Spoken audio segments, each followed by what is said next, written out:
Penn State shuts out Iowa in its first Big Ten game at home of the season. That's Sean Fitz, Nate Bauer. I'm Greg Pickle from Blue White Illustrated. Sean, I'll start with you. As dominating a defensive performance as you could ask for against as bad of an offense as you could ask for from Iowa. Yeah, Iowa came out and they moved the ball down the field, 54 yards on their first two drives. By the time we looked in the middle of the fourth quarter, they had 54 yards. Right. So it was not ideal for Iowa, kind of what we expected based on the Brian Ferentz, hoopla before the game. They're even worse than that. But beyond that, Penn State's defense was just incredible. I mean, they were they got to the point where they had a 10-point lead and nothing was in jeopardy. Like, there was no chance that Iowa was going to overcome that lead. Then they pinned their ears back. They got after him. Penn State's defensive ends were awesome. They were all over the place, forcing turnovers, 4 more this week after 5 last weekend. Man, what can you say about Penn State's defense? They were just as dominant as we've ever seen. Nate, a lot of Penn State players talking after this game about drawing inspiration and motivation from the 2021 Penn State-Iowa game, the booing, the special teams coordinator antics. Chop Robinson, I think, did a fake collapse celebration after one of his sacks, saying that he drew that inspiration from seeing the Iowa special teams coordinator in a video that James Franklin showed during practice this week. So we went into this week, I think, assuming, guys, that was going to play a role in this, but it's clear the Penn State defense and this team overall remember that game, and this one was personal for him. Yeah, no, it was frosty, right? This was a long time coming. I mean, certainly the way that Penn State's 2021 season unfolded after that game, and for it to have gone the way that it did, Sean Clifford got hurt, PJ Mustipher got hurt. Yeah, there was some bad blood here that, honestly, James Franklin refused to talk about during the week, and I didn't think that he was really pushed to talk about it. Mike Poorman threw one up for him on Wednesday, but he kind of didn't go for it. But you knew, right? The fact that that happened, that in the post game to talk about it, you knew that there was a little bit extra riding on this. And honestly, what could have been more to James Franklin's delight than out-Iowaing Iowa, right? Like you just, that's not a word, but it is tonight. I already wrote it. So, yeah, like you just did exactly to your opponent, who you already have a grudge against, exactly what they do to everybody else.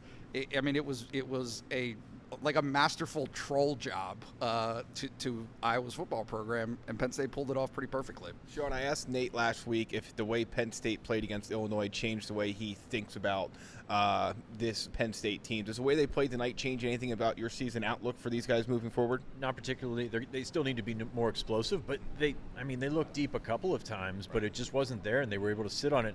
And they have the ability to, when that doesn't happen, not go into a shell and not have it kill them. And I think that's very important. The running game, he ran the ball, 57 times tonight.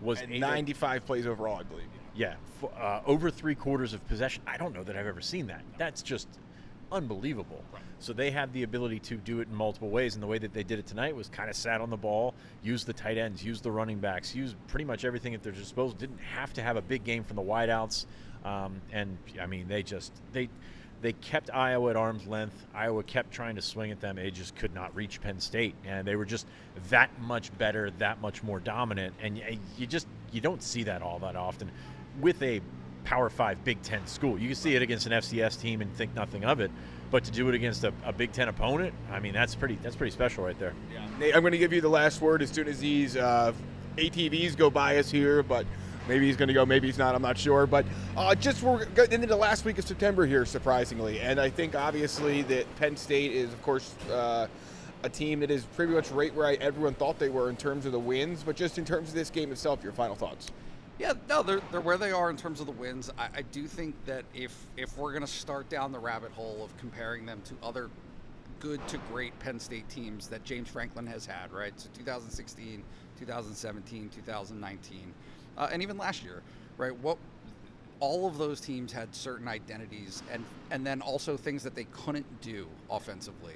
I think that the way that the schedule has played out, the way that opponents are facing them, and how they're game planning them, Penn State is learning to make up for its deficiencies early in the season. They're creating a persona that I'm not sure I thought they would be able to have, right? To have a patient, mature sophomore quarterback, right? Who is just fine with it. He doesn't get rattled by that being what teams are doing against him.